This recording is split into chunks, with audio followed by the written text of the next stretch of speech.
Les logiques collectives, il y en a beaucoup, hein. C'est la hiérarchie toujours dans le même sens, hiérarchie des couleurs, des langues.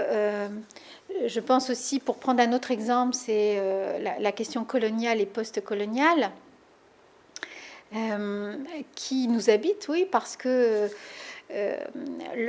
lorsque on se retrouve à l'école ou dans une consultation en présence d'une famille, par exemple, qui vient d'Algérie, on représente nous-mêmes, mais on représente encore souvent cette histoire, quoi. C'est-à-dire que on est les petits-enfants des colonisateurs. Et donc, je crois qu'il faut en avoir conscience. C'est-à-dire, il ne s'agit pas de dire ah ben, ça n'existe plus, quoi.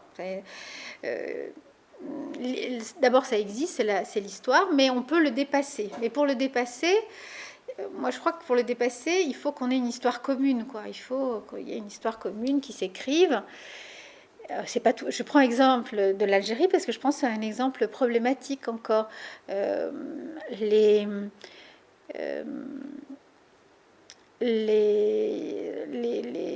relations avec l'Algérie peuvent, enfin avec les familles qui viennent d'Algérie, peuvent encore être empreintes, quoi, comme si on décollait pas de cette histoire-là. On pourrait prendre aussi l'esclavage, par exemple, avec les Antilles, où on n'en parle pas et c'est toujours présent. Je me souviens très bien qu'on on m'a régulièrement dit qu'il fallait que je retourne dans mon pays, que les Espagnols, on les appelait des cacahuètes parce que je sais pas quoi, on les assimilait à des singes à cette période. Enfin, je sais pas, mais m'entendre appeler cacahuète, je rentrais chez moi, je disais à ma mère, mais pourquoi ils m'appellent cacahuètes?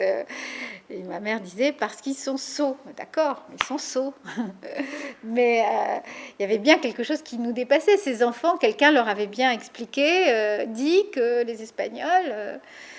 ils n'étaient pas tout à fait comme les autres. Je sais pas, moi, il y a bien quelque chose qui a fait que des enfants dans une cour de récréation pouvaient dire des choses aussi désuètes. Voilà, c'est ça les logiques collectives, c'est ces hiérarchies-là dont nous sommes porteurs. Et la parole qui va être dite là-dessus en classe est une parole très très importante parce que en même temps, autant je me souviens de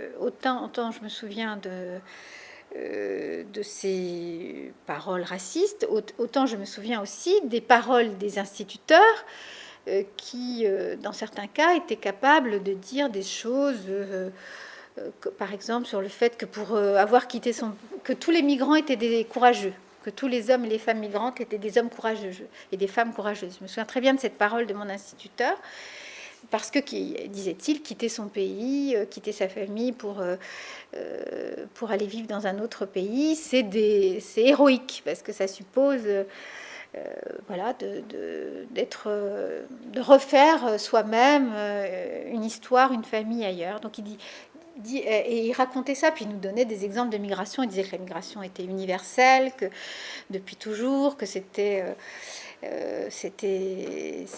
un phénomène plutôt d'évolution que de régression. Enfin, eh bien, cette leçon-là sur les migrations que j'ai entendue, je devais être au CE2 dans mon cours d'histoire. Je dois dire que c'est une leçon. À partir de là, ça, pour nous, la migration, non seulement moi qui étais enfant de migrant, mais mes petits camarades qui ne l'étaient pas, ça avait une signification différente pour nous.